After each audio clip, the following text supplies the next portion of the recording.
Hey dudes, we're coming back for part 2 of Mort. I don't really have anything else to say other than that. Like a recap? Should we do a recap? Okay, so we have a boy named Mort, whose dad took him into town to find a master to work for, trying to get him an apprenticeship. And waited all day, waited all night, and the only one to show up was Death. And his father thinks he's an undertaker. So that's where we're at. Yeah, no, we only read like the first 20 pages. We didn't get crazy into this. But no, wait, hold on. We're gonna start now. No, we gotta. Okay, no, we're good. No, hold on. Gotta take a break. We're gonna do like a small little break thing, then we'll roll into it. Yeah. So it's not weird and abrupt. I should probably edit this out. This is stupid. I don't know what's going on here. Should I hold the button? I guess. This is Mort, by the way. This is what the book looks like. This thing's dope, right? Right? Can't edit it out now. Here, we'll put it up close. Mort. Oh, you know what?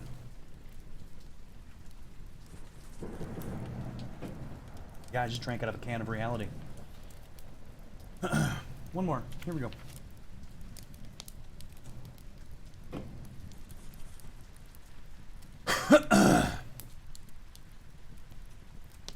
It was crowded in the Curry Gardens on the corner of God Street and Blood Alley, but only with the cream of society. At least, with those people who are found floating on the top and who, therefore, it's wisest to call the cream. Fragrant bushes, planted along the tables, nearly concealed the basic smell of the city itself, which has been likened to the nasal equivalent of a foghorn. Mort ate ravenously, but curbed his curiosity and didn't watch to see how Death could possibly eat anything. The food was there to start with and wasn't there later, so presumably something must have happened in between. Mort got the feeling that Death wasn't really used to all of this, but was doing it to put him at ease, like an elderly bachelor uncle who has been landed with his nephew for a holiday and is terrified of getting it wrong. The other diners didn't take much notice, even when Death leaned back and lit a rather fine pipe. Someone with smoke curling out of their eye sockets takes some ignoring, but everyone managed it. "Is it magic?" said Mort. "What do you think?" said Death. "Am I really here, boy?" "Yes," said Mort slowly. I've watched people. They look at you, but they don't see you, I think. You do something to their minds." Death shook his head. "They do it all themselves," he said. "There's no magic. People can't see me. They simply won't allow themselves to do it. Until it's time, of course. Wizards can see me, and cats. But your average human, no, never." He blew a smoke ring at the sky and added, "Strange, but true." Mort watched the smoke ring wobble into the sky and drift away towards the river. "I can see you," he said. "That's different." The Clatchian waiter arrived with the bill and placed it in front of Death. The man was squat and brown, with a hairstyle like a coconut gone nova, and his round face creased into a puzzled frown when Death nodded politely to him. He shook his head, like someone trying to dislodge soap from his ears, and walked away. Death reached into the depths of his robe and brought out a large leather bag full of assorted copper coinage, most of it blue and green with age. He inspected the bill carefully, then he counted out a dozen coins. He said, standing up. "We must go." Mort trotted along behind him as he stalked out of the garden and into the street, which was still fairly busy, even though there were the first suggestions of dawn on the horizon. "What are we going to do now?" "Buy you some new clothes." These were new today. Yesterday, I mean. "Really?" "Father said the shop was famous for its budget clothing," said Mort, running to keep up. "It certainly adds a new terror to poverty." It turned into a wider street, leading into a more affluent part of the city. The torches were closer together, and the middens further apart. There were no stalls and alley corner traders here, but proper buildings with signs hanging outside. They weren't mere shops. They were emporia. They had purveyors in them, and chairs, and spittoons. Most of them were open, even at the time of night, because the average Anki and Trader can't sleep for thinking of the money he's not making. Doesn't anyone ever go to bed around here? Said Mort. This is a city, said Death, and pushed open the door of a clothing store. When they came out 20 minutes later, Mort was wearing a neatly fitting black robe with faint silver embroidery, and the shopkeeper was looking at a handful of antique copper coins and wondering precisely how he came to have them. How do you get all those coins? Asked Mort. In pairs.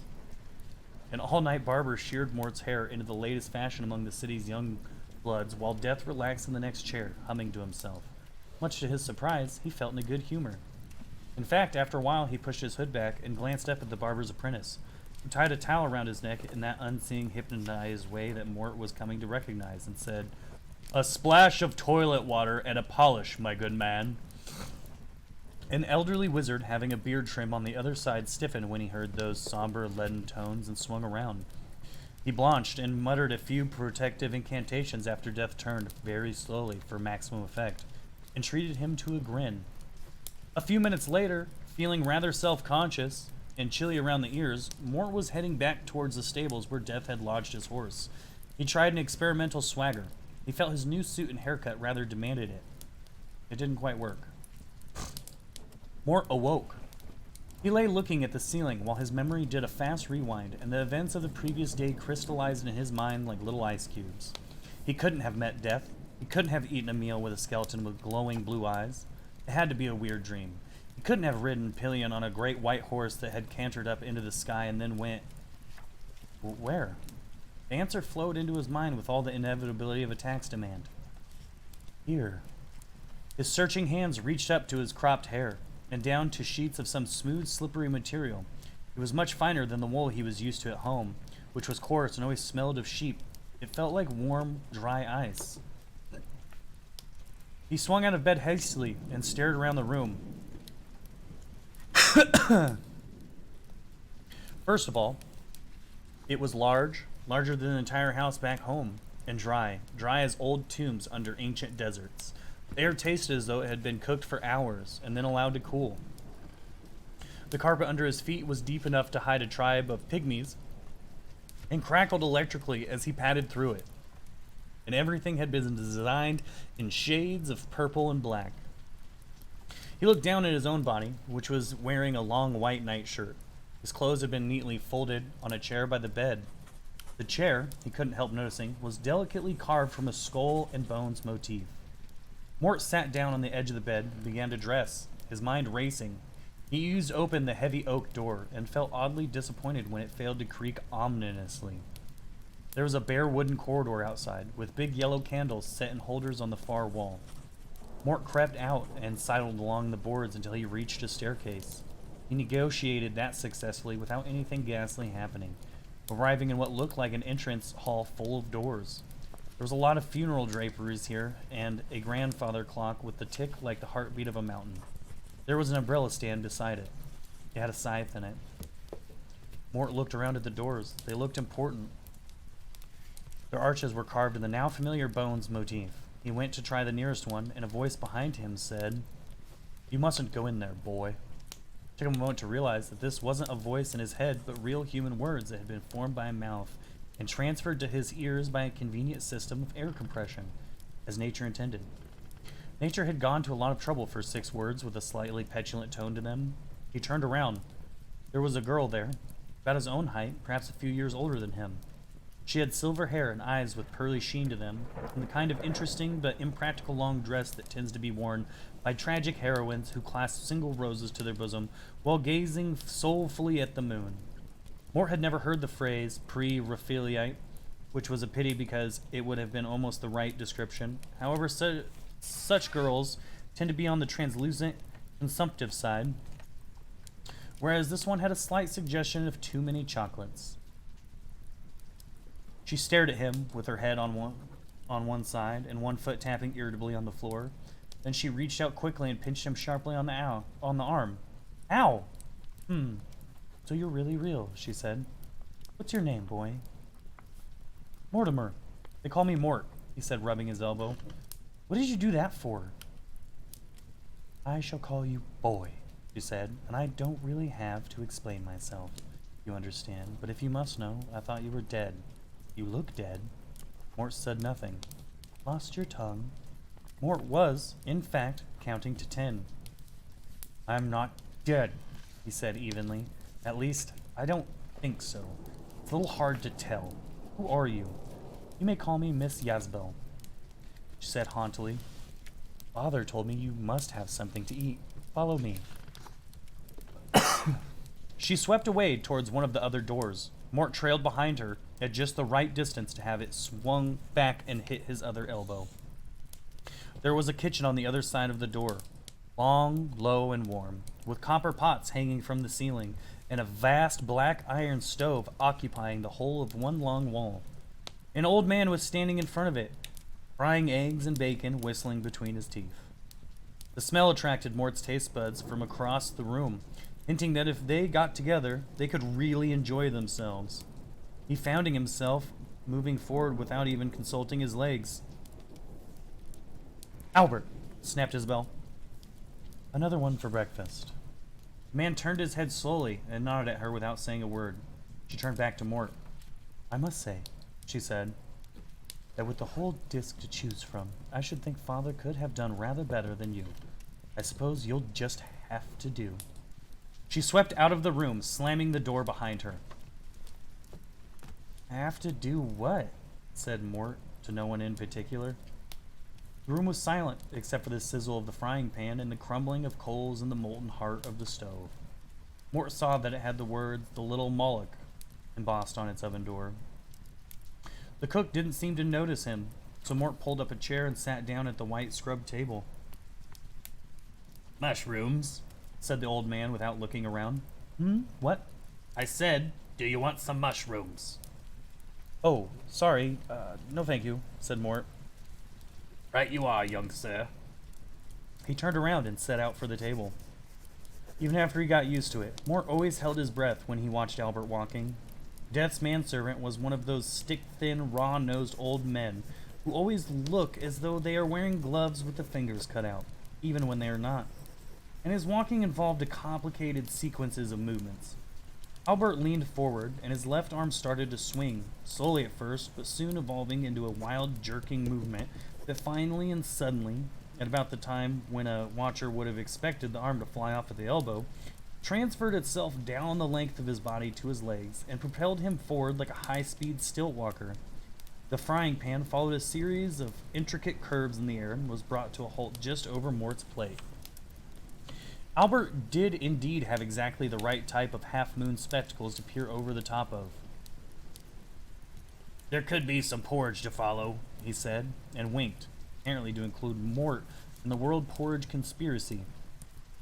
Excuse me, said Mort, but where am I exactly? Don't you know? This is the House of Death, lad. He brought you here last night.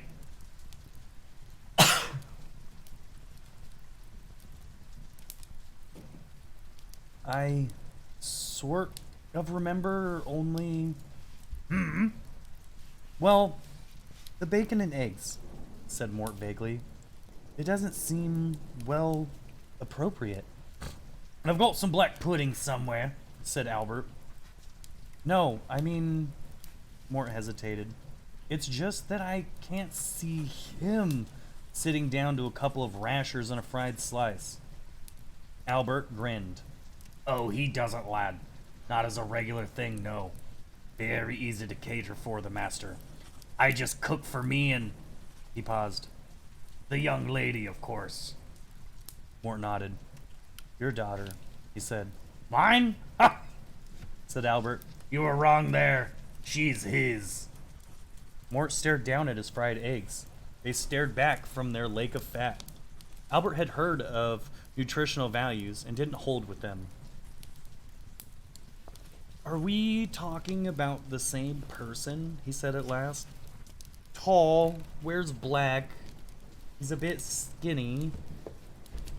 Adopted, said Albert kindly. It's a rather long story. A bell jangled by his head. Which will have to wait. He wants to see you in his study. I should run along if I were you. He doesn't like to be kept waiting. Understandable, really. Up the stairs and first on your left. You can't miss it. It's got skulls and bones around the door, said Mort, pushing back his chair. They all have. Most of them, sighed Albert. It's his only fancy. He doesn't mean anything by it. Leaving his breakfast to congeal, Mort hurried up the steps along the corridor and paused in front of the first door. He raised his hand to knock. Enter! The handle turned of its own accord. The door swung inward. Death was seated behind a desk, peering intently into a vast leather book, almost bigger than the desk itself. He looked up as Mort came in, keeping one callous finger marking his place, and grinned. There wasn't much of an alternative. Ah, he said, and then paused. And he scratched his chin, with a noise like a fingernail being pulled across a comb. Who are you, boy? Mort, sir, said Mort. Your apprentice? You remember. Death stared at him for some time. Then the pinpoint blue eyes turned back to the book. Oh, yes, he said. Mort. Well, boy, do you sincerely wish to learn the uttermost secrets of time and space? Yes, sir, I think so, sir. Good. The stables are around the back. The shovel hangs just inside the door. He looked down. He looked up. Mort hadn't moved.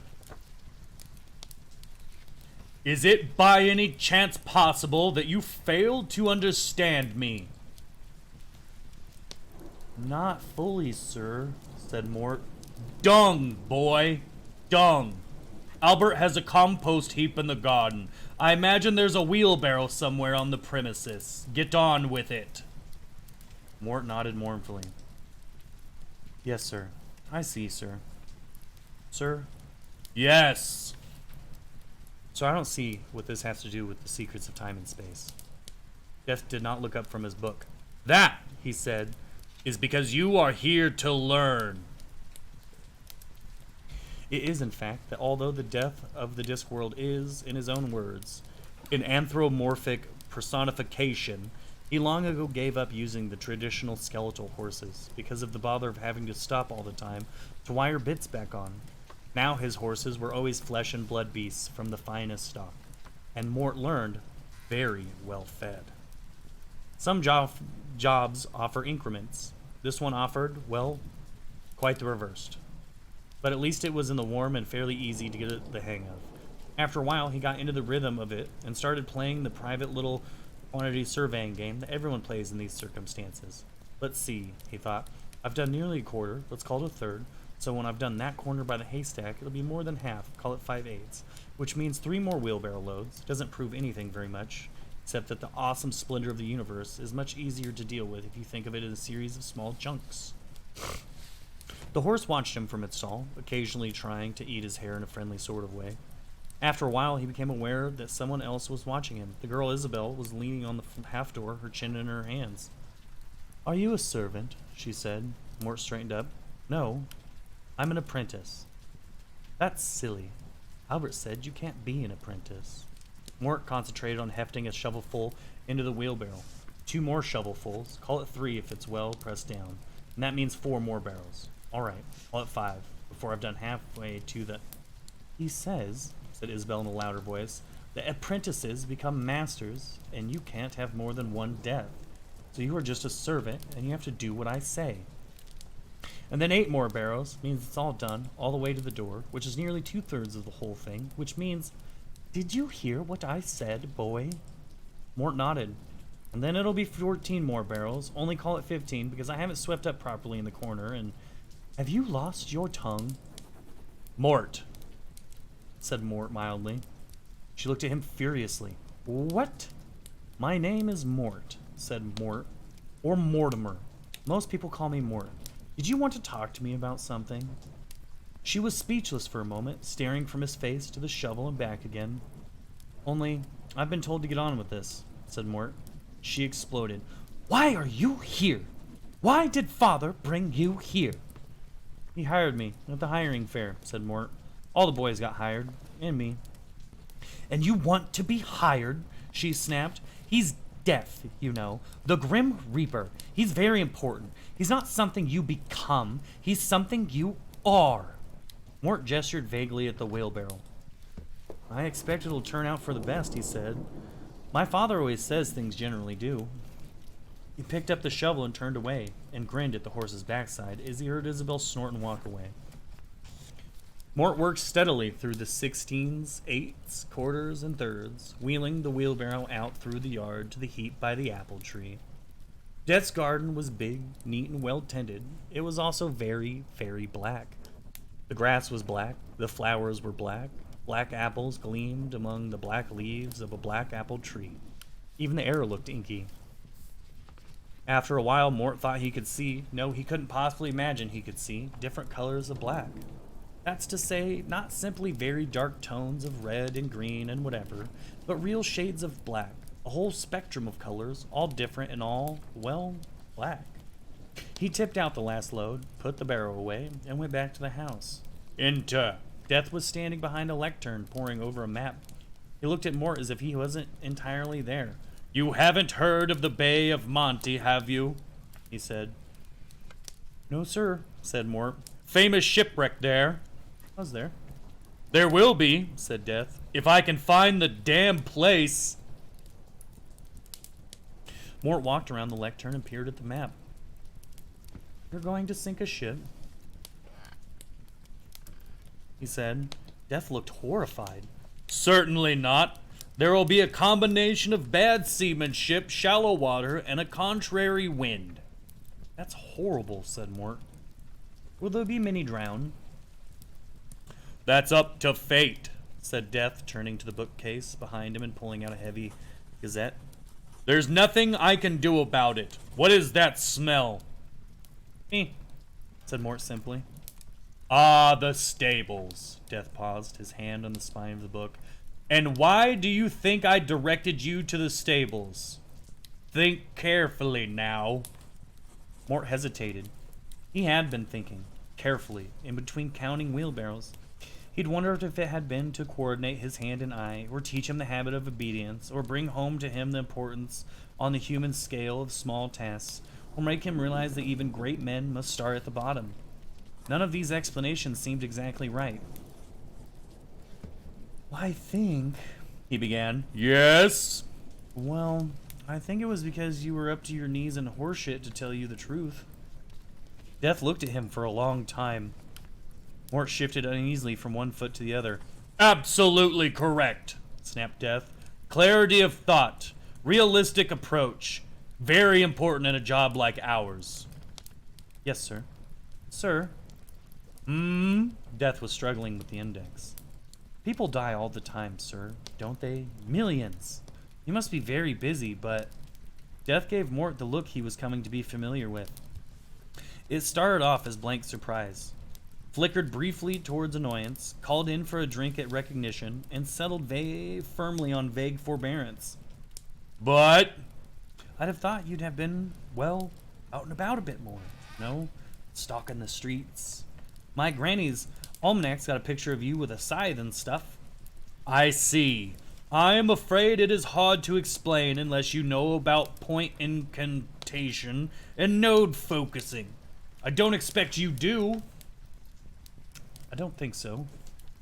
Generally, I'd only expect to make an actual appearance on special occasions. Like a king, I suppose, said Mort. I mean, a king is reigning even when he's doing something else, or asleep, even. Is that it, sir? It'll do, said Death, rolling up the maps. And now, boy, if you finish the stable, you can go and see if Albert has any jobs he wants doing. If you like, you can come out on the round with me this evening. Mort nodded. Death went back to his big leather book, took up a pen, stared at it for a moment, and then looked up at Mort with his skull on one side. Have you met my daughter? He said. Yes, sir, said Mort, his hand on the doorknob. She is a very pleasant girl, said Death, but I think she quite likes having someone of her own age around to talk to. Sir? And of course, one day all this will belong to her. Something like a small blue supernova flared for a moment in the depths of his eye sockets. It dawned on Mort that, with some embarrassment and complete lack of expertise, Death was trying to wink. In a landscape that owed nothing to time and space, which appeared on no map, which existed only in those far reaches of the multiplex cosmos known to the few astrophysicists who have taken really bad acid, Mort spent the afternoon helping Albert plant out broccoli. It was black, tinted with purple. "He tries, see?" said Albert, flourishing the dibbler. "It's just that when it comes to color, he hasn't got much imagination." "I'm not sure I understand all this," said Mort. "Did you say he made all this?" Beyond the garden wall, the ground dropped towards a deep valley and then rose into dark moorland that marched all the way to distant mountains, jagged as cat's teeth. "Yeah," said Albert. "Mind what you're doing with that watering can." "What was here before?" "I dunno," said Albert, starting a fresh row. "Firmament, I suppose. That's the fancy name for raw nothing. It's not a very good job of work, to tell the truth. I mean, the garden's okay, but the mountains are downright shoddy. They're all fuzzy when you get up close. I went and had a look once." Mort squinted hard at the trees nearest him. They seemed commendably solid. "What did he do it all for?" he said. "Do you know what happens to lads who ask too many questions?" Mort thought for a moment. "No," he said evenly. "What?" There was silence. Then Albert straightened up and said, "Damned if I know. Probably they get answers and serve 'em right." "He said I could go out with him tonight," said Mort. "You're a lucky boy then, aren't you?" said Albert vaguely, heading back for the college. "Did he really make all this?" said Mort, tagging along after him. "Yes." "Why?" "I suppose he wanted somewhere where he could feel at home." "Are you dead, Albert?" "Me? Do I look dead?" The man snorted when Mort started to give him a slow, critical look. "And you can stop that. I'm as live as you are, probably more." "Sorry." "Right." Albert pushed open the back door and turned to regard Mort as kindly as he could manage. "It's best not to ask all those questions," he said. "It upsets people. Now how about a nice fry-up?" The bell rang while they were playing dominoes. Mort sat to attention. "He'll want the horse made ready," said Albert. "Come on."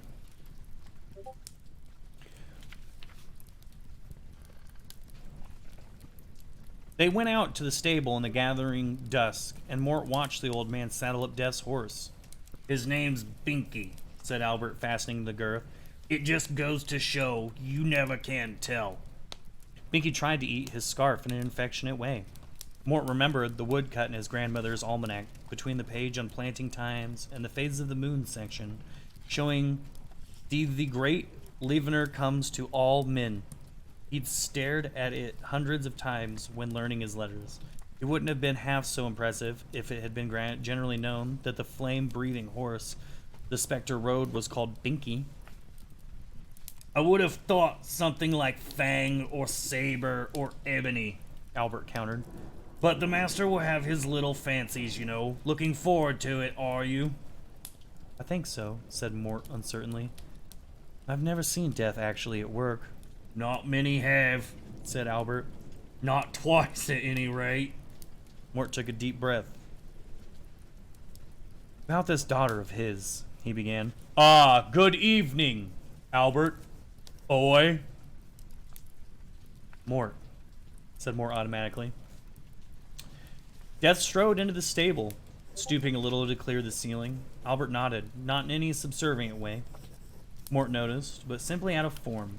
Mort had met one or two servants on the rare occasions he'd been taken into town, and Albert wasn't like any of them. He seemed to act as though the house really belonged to him, and its owner was just a passing guest, something to be tolerated, like peeling paintwork or spiders in the laboratory.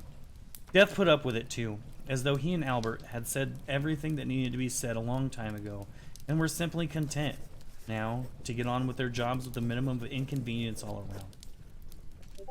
To Mort, it was rather like going for a walk after a really bad thunderstorm. Everything was quite fresh. Nothing was particularly unpleasant. Everything was quite fresh. Nothing was particularly unpleasant. But there was the sense of vast energies just expended. Mother...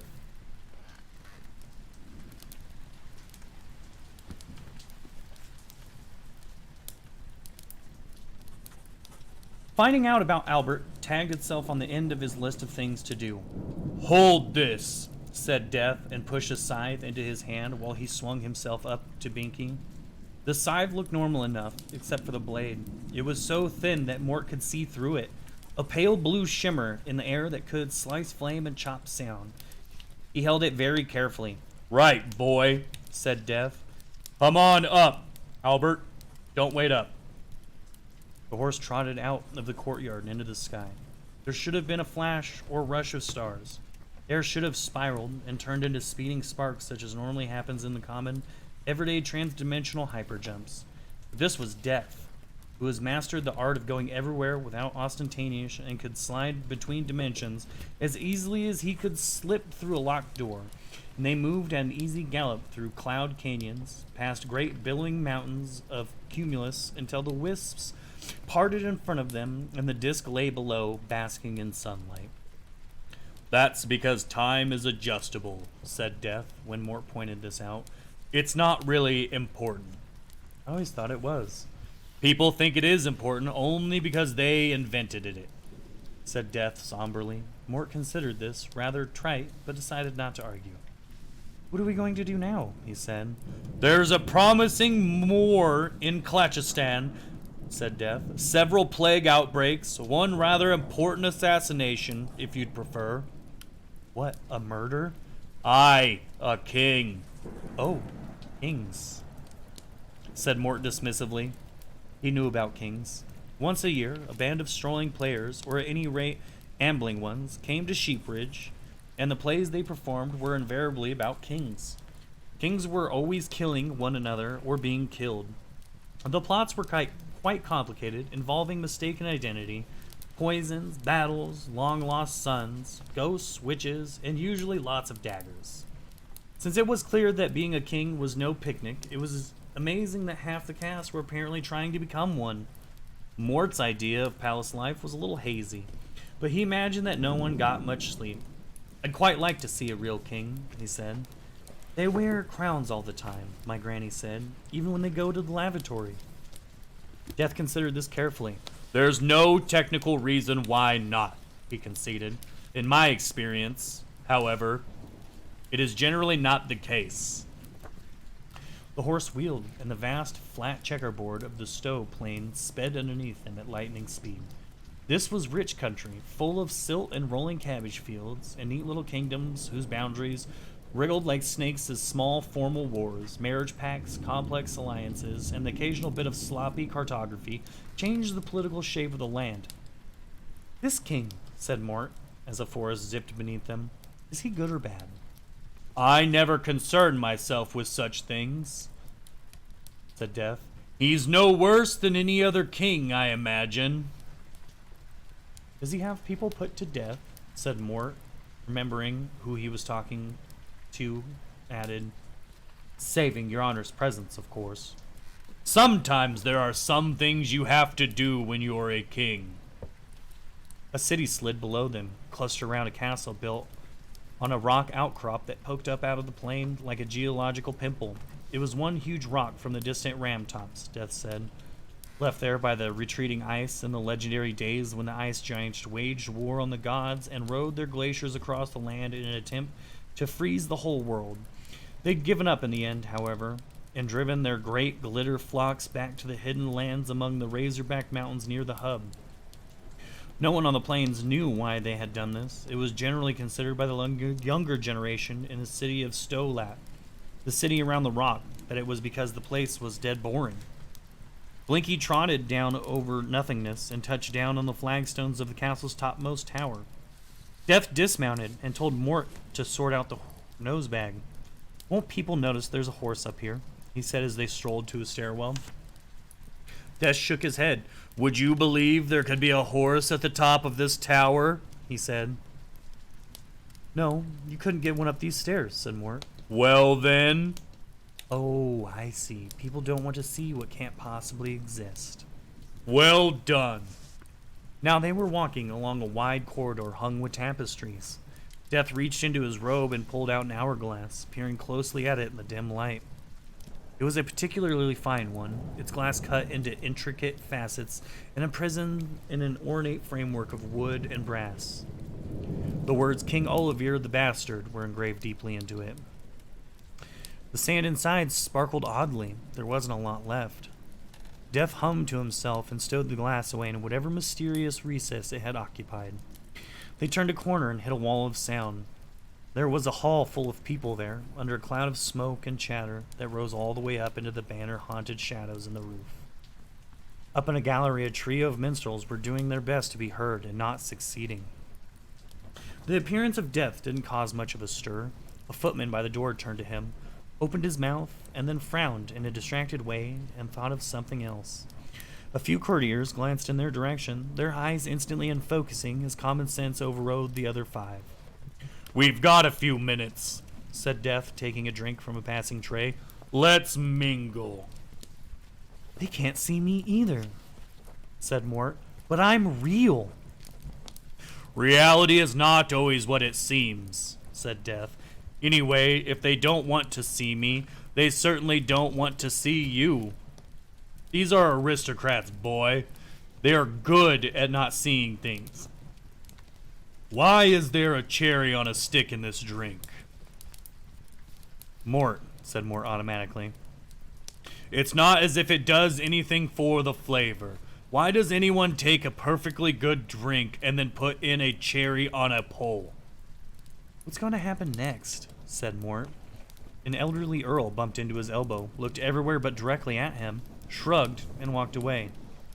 "Take these things now," said Death, fingering a passing canap. "I mean mushrooms, yes. Chicken, yes. Cream, yes. I've nothing against any of them. But why in the name of sanity mince them all up and put them in little pastry cakes?" "Pardon?" said Mort. "That's mortals for you," Death continued. "They've only got a few years in this world, and they spend them all in making things complicated for themselves. Fascinating. Have a gherkin." "Where's the king?" said Mort, craning to look over the heads of the court. "Chap with the golden beard," said Death. He tapped a flunky on the shoulder, and as the man turned and looked around in puzzlement, deftly piloted another drink from his tray. Mort cast around until he saw the figure standing in a little group in the center of the crowd, leaning over slightly, the better to hear what a rather short courtier was saying to him. He was a tall, heavily built man with the kind of stolid, patient face that one would confidently buy a used horse from. "He doesn't look like a bad king," said Mort. "Why would anyone want to kill him?" "See the man next to him, with the little mustache and the grin like a lizard?" Death pointed with his scythe. "Yes." "His cousin, the Duke of Stow-Hellet. Not the nicest of people," said Death. "A handy man with a bottle of poison. 5th in line to the throne last year, now 2nd in line. Bit of a social climber, you might say." He fumbled inside his robe and produced an hourglass in which black sand coursed between a spiked iron latticework. He even gave it an experimental shake. "And due to live another 35 years, he said with a sigh. "And he goes around killing people?" said Mort. He shook his head. "There's no justice." Death sighed. "No," he said, handing his drink to a page who was surprised to find he was suddenly holding an empty glass. "There's just me." He drew his sword, which had the same ice-blue, shadow-thin blade as the scythe of office, and stepped forward. "I thought you used the scythe," whispered Mort. "Kings get the sword," said Death. "It's a royal, prerogative." His free hand thrust its bony digits beneath his robe again and brought out King Olivier's glass. In the top half, the last few grains of sand were huddling together. "Pay careful attention," said Death. "You may be asked questions afterwards." "Wait," said Mort wretchedly. "It's not fair. Can't you stop it?" "Fair?" said Death. "Who said anything about fair?" "Well, if the other man is such a—" "Listen," said Death. "Fair doesn't come into it. You can't take sides. Good grief. When it's time, it's time. That's all there is to it, boy. Mort, moaned Mort, staring at the crowd. And then he saw her. A random movement in the people opened up a channel between Mort and a slim, red-haired girl seated among a group of older women behind the king. She wasn't exactly beautiful, being over-endowed in the freckle department, and frankly, rather on the skinny side. But the sight of her caused a shock that hot-wired Mort's hindbrain and drove it all the way to the pit of his stomach, laughing nastily. It's time, said Death, giving Mort a nudge with a sharp elbow. Follow me. Death walked towards the king, weighing his sword in his hand. Mort blinked and started to follow. The girl's eyes met his for a second, immediately looked away, then swiveled back, dragging her head around, her mouth starting to open in an O of horror. Mort's backbone melted. He started to run towards the king. "Look out!" he screamed. "You're in great danger!" Then the world turned into treacle. It began to fill up with blue and purple shadows, like a heat stroke dream. And sound faded away until the roar of the court became distant and scritchety, like the music in someone else's headphones. Mort saw Death standing companionably by the king, his eyes turned up towards the minstrel gallery. Mort saw the bowman, saw the bow, saw the bolt now winging through the air at the speed of a sick snail. Slow as it was, he couldn't outrun it.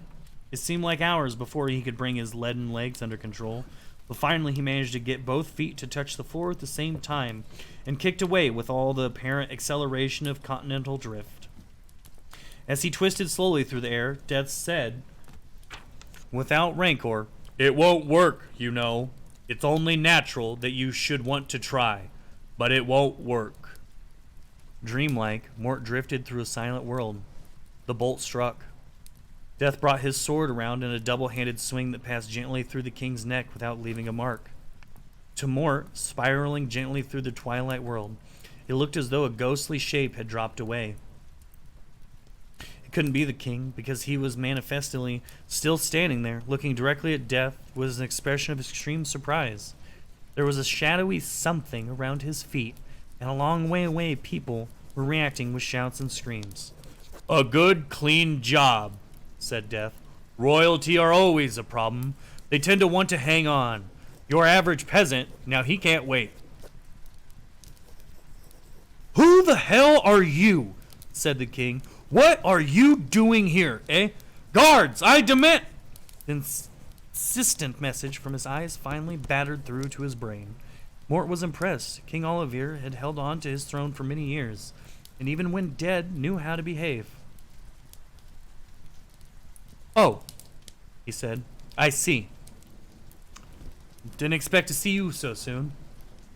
"Your Majesty," said Death, bowing. "Few do."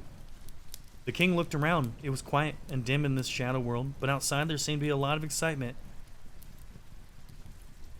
"That's me down there, is it?" "I'm afraid so, sire." "Clean job. Crossbow, was it?" "Yes, and now, sire, if you would." "Who did it?" said the king. Death hesitated. "A hired assassin from Ankh-Morpork," he said. Clever. I congratulate Stow-Hillet. And here's me filling myself with antidotes. No antidote to cold steel, huh? Huh? "Indeed not, sire." The old rope ladder and fast horse by the drawbridge trick, eh? "So it would appear, sire," said Death, taking the king's shade gently by the arm. "If it's any consolation, though, the horse needs to be fast." Eh? Death allowed his fixed grin to widen a little. "I have an appointment with its rider tomorrow in Ankh," said Death. "You see, he allowed the Duke to provide him with a packed lunch." The king, whose intimate suitability for his job meant that he was not automatically quick on the uptake, considered this for a moment and then gave a short laugh. He noticed Mort for the first time. "Who's this?" he said. "He dead too?" "My apprentice," said Death, "who will be getting a good talking to before he's much older, the scallywag." "Mort," said Mort automatically. The sound of their talking washed around him, but he couldn't take his eyes off the scene around him. He felt real, Death looked solid. The king looked surprisingly fit and well for someone who was dead, but the rest of the world was a mass of sliding shadows. Figures were bent over the slumped body, moving through Mort as if they were no more substantial than a mist. The girl was kneeling down, weeping. "That's my daughter," said the king. "I ought to feel sad. Why don't I?" "Emotions get left behind. It's all a matter of glands." "Ah, that would be it, I suppose. She can't see us, can she?" "No. I suppose there's no chance that I could..." "None," said Death. "Only she's going to be queen, and if I can only let her..." "Sorry." The girl looked up and through Mort. He watched the Duke walk up behind her and lay a comforting hand on her shoulder. A faint smile hovered around the man's lips. It was a sort of smile that lies on sandbanks waiting for incautious swimmers. "I can't make you hear me," Mort said. "Don't trust him." She peered at Mort, screwing up her eyes. He reached out and watched his hand pass straight through hers. "Come along, boy. No lollygagging." Mort felt Death's hand tighten on his shoulder, not in an unfriendly fashion. He turned away reluctantly, following Death and the king. They walked out through the wall. He was halfway after them before he realized that walking through walls was impossible. The suicidal logic of this nearly killed him. He felt the chill of the stone around his limbs before a voice in his ears said, "Look at it this way. The wall can't be there. Otherwise, you wouldn't be walking through it, would you, boy?" "Mort," said Mort. "What?" "My name is Mort, or Mortimer," said Mort angrily, pushing forward. The chill fell behind him. "There, that wasn't so hard, was it?" Mort looked up and down the length of the corridor and slapped the wall experimentally. He must have walked through it, but it felt solid enough now. Little specks of mica glared at him. "How do you do that stuff?" he said. "How do I do it? Is it magic?" "Magic is the one thing it isn't, boy. When you can do it by yourself, there will be nothing more that I can teach you." The king, who was considerably more diffused now, said, "It's impressive, I'll grant you. By the way, I seem to be fading." "It's the morphogenic field weakening," said Death. The king's voice was no louder than a whisper. "Is that what it is?"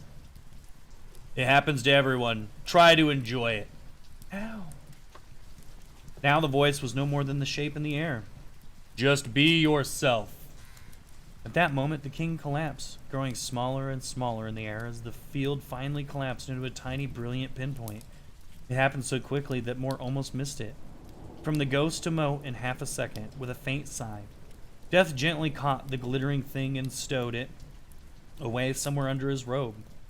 "What's happened to him?" said Mort. "Only he knows," said Death. "Come."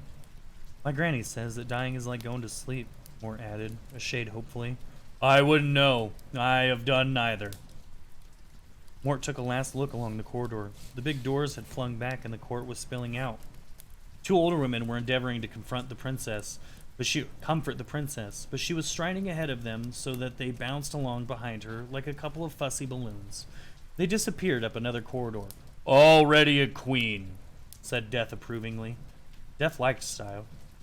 They were on the roof before he spoke again. "You tried to warn him," he said, removing Binky's nose bag. "Yes, sir. Sorry." "You cannot interfere with fate. Who are you to judge who should live and who should die?" Death watched Mort's expression carefully. "Only the gods are allowed to do that," he added. "To tinker with the fate of even one individual could destroy the whole world. Do you understand?" Mort nodded miserably. "Are you gonna send me home?" Death reached down and swung him up in the saddle. "Because you showed compassion? No. I might have done it if you had shown pleasure. But you must learn the compassion proper to your trade." "What's that?" "A sharp edge." Well, my dudes, that's it for today. That is Mort Part 2. We are ending on page 48. I hope you guys enjoy it. I hope you guys liked it. If you did, go ahead and like the video. Give me a subscribe. I don't know how to do this stuff. This just sounds cheesy and an infomercial. And I don't really like to ask for all this stuff. So really, just be excellent, dudes. And have a great day. I'll see you guys later.